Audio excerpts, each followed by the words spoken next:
सुप्रभात। आज के हमारी आध्यात्मिक चर्चा का विषय है ईश्वर की शरणगति। आदि काल से ये ब्रह्म विद्या यानी राजयोग आदि पुरुष परमेश्वर से भगवान सूर्य को प्राप्त हुई। सूर्य से उनके पुत्र वैभवस्त मनु को प्राप्त हुई।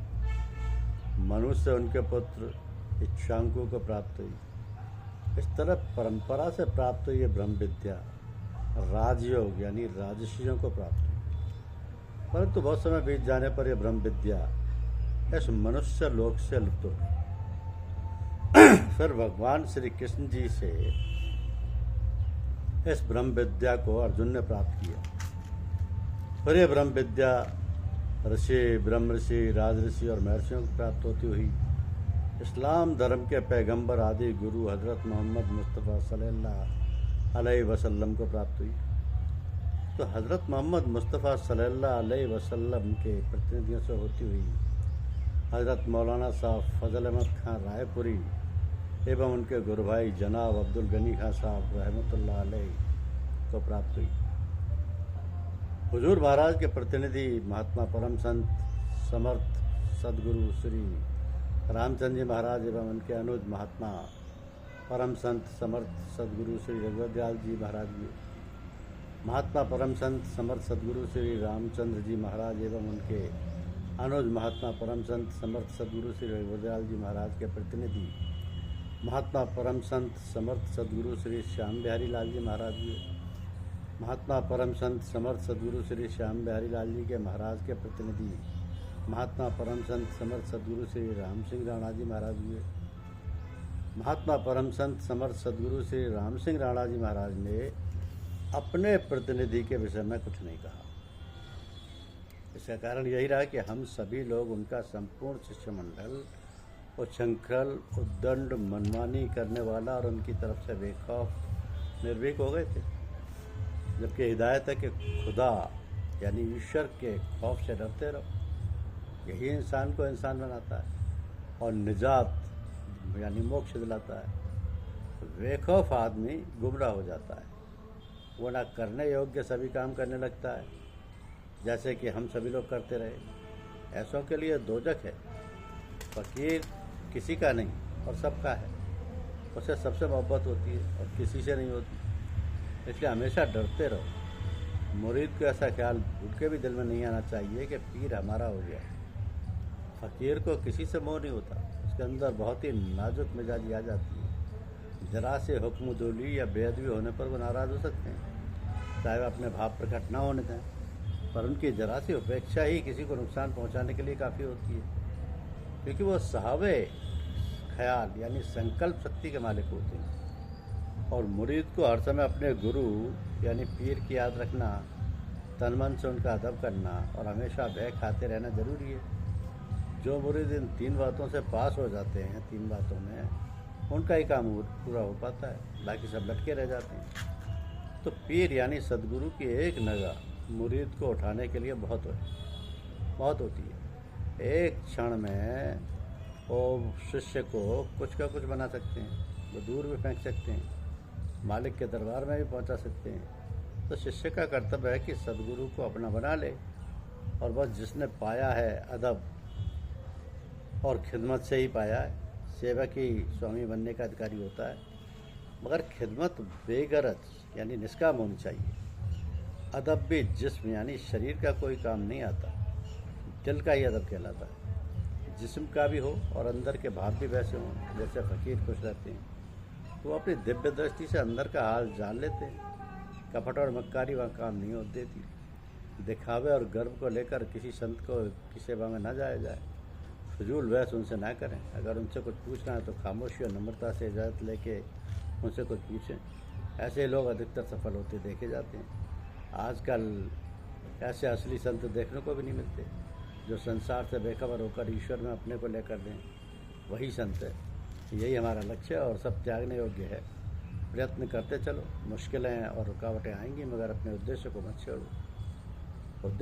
छोड़ो। जब तक सदगुरु का हाथ हमारे सर पर है तब तक कोई भी शक्ति हमारा कुछ नहीं बिगाड़ सकती। हम ईश्वर की शरण गति को ना छोड़ें, मजबूती से पकड़े रहें। परमेश्वर की सहायता पूर्ण मिलती है, पूरी तरीके से मिलती है। जो आध्यात्म मार्ग पर चल चुका है, जिन्हें भगवान प्राप्ति हो गई है, वही रास्ता बता सकते हैं और भगवान का साक्षात्कार भी करा सकते हैं। अब प्रश्न ये पैदा होता है कि ऐसे महात्माओं की पहचान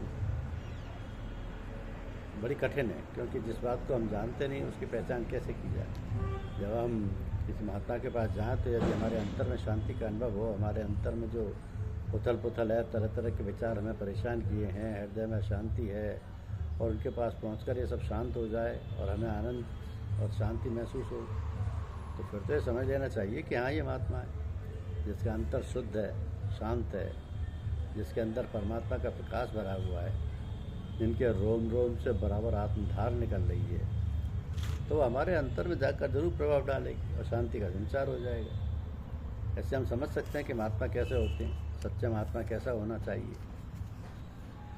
अब आए दिन हार्ट फेल की घटना होती रहती है, ना जाने किस समय कोई दुर्घटना हो जाए, किसी को क्या पता, सांस अंदर जाकर आए ना आए। इसलिए सावधान रहो, जो समय मिला है, जो भी क्षण गुजर रहे हैं उनका सदुपयोग करो। समय का सदुपयोग यही है कि कोई सांस भगवत स्मरण से खाली ना जाए और शरीर से लोकोपकारी कार्य होते रहें, क्योंकि वसुदैव कुटुंबकम की भावना होती है आध्यात्म में, और हमें अपने अंदर ये भावना उत्पन्न करनी चाहिए। हम अपने में इतने मस्त हो गए हैं कि हर समय खाने पीने पहनने में मस्त और शौकीन चीज़ों को जुटाने में लगे रहते हैं। अपने स्त्री और बच्चों को बढ़िया खिलाना पिलाना पहनाना ओढ़ाना ही नहीं हमारा कर्तव्य समझ रखा है। हमारे पड़ोसी और उनके बच्चे चाहे भूखे हों चाहे नंगे हों, हमें उनसे क्या लेना देना। हमारी भावनाएं स्वार्थ में इतनी तल्लीन और कुंठित हो गई हैं कि हम ये सोचने विचारने का कष्ट नहीं उठा सकते। हम सब लोग इस बात पर गंभीरतापूर्वक विचार करें और अपनी आमदनी का कुछ हिस्सा, चाहे आमदनी कितनी कम क्यों न हो, निश्चित करें और ऐसे लोगों की सहायता हेतु हर मास या जिनकी दैनिक आमदनी है वो प्रतिदिन निकाल कर अलग अलग रखते रहें, और जो इसके पात्र हैं, इस योग्य हैं, उनकी सहायता करें। फिर तो आप सब महसूस करेंगे कि हमारे दिलों में कितनी तसल्ली और शांति मिलेगी और हमारी खुशहाली बढ़ेगी। तंगदिली दूर होकर उदार चरिताना व वसुदैव कुटुंबकम की दशा पैदा हो जाएगी और हमारा जीवन सुखी समृद्ध और शांति में बन जाएगा। जब वर्तमान में सब कुछ ठीक ठाक चल रहा है या चल रहा हो, तब भी परिवर्तन चाहना कतई उचित नहीं, क्योंकि परिवर्तन का मतलब आपस में पड़ जाना हो सकता है। अब ये कौन कह सकता है। तो शरीर और संसार के प्रयोजन की बात करते हुए हम कृतार्थ पर पहुंच सकते हैं। प्रकृति का प्रयोजन किसी एक ही पुरुष के लिए भोग और मोक्ष प्रदान करना नहीं है, वो तो सभी जीवात्माओं के लिए समान है। अतः कृतार्थ मुक्त हुए पुरुष के लिए उसकी आवश्यकता ना रहने के कारण यद्यपि उसके लिए नष्ट हो जाती है, तो भी दूसरे सब जीवों के लिए भोग और मुक्ति प्रदान करना तो शेष है ही। इसलिए उसकी प्रार्थना, उसका सर्वथा नाश नहीं होता, वह अन्यों के लिए विद्यमान रहती है। शरीर और संसार के प्रयोजन की बात करते हुए हम कृतार्थ पर पहुंच जाते हैं, जो उसका चरम फल है। वस्तुतः आवश्यकता के क्रम में जीवात्मा शरीर धारण करती है और शरीर को अस्तित्व में रहने के लिए चाहिए आहार, आवरण और आच्छादन। हमारे जीवन की यही मूलभूत आवश्यकताएं, जिन्हें सरल भाषा में हम रोटी कपड़ा और मकान कहते हैं, हमारे चारों ओर अपना जाल बुनती चलती हैं। एक ज़रूरत पूरी करते करते उसमें से ढेरों और ज़रूरतें पैदा होती चलती हैं। इन्हीं वस्तुओं व्यक्तियों के उपभोग में जरा सा सुख आभास हुआ कि हम इन्हीं वस्तुओं व्यक्तियों में आसक्त होने लगते हैं। आवश्यकताओं के बीच एक आसक्ति ने जन्म ले लिया, हम जान ही नहीं पाते। फिर बस यही आसक्ति हमें एक जन्म की कौन कहे, कई अनेक जन्मों तक नाच नचाती रहती है, और हम भी इस आसक्ति में कभी मस्त कभी अस्त व्यस्त हो गए नाचते रहते हैं। इस स्थिति को संत तुलसीदास जी कहते हैं कि अब मैं नाचो बहुत गोपाल, काम क्रोध की पीहर चोलना कंठ विषय की मार।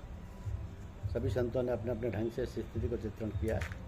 मात्र ज़रूरत पूरी करने के लिए संसार में जो सामान मिला है, जो वस्तुएं मिली हैं, उनके प्रयोग में, उपयोग में, उपभोग में हम सावधान ना रहें तो आसक्ति अवश्यंभावी है।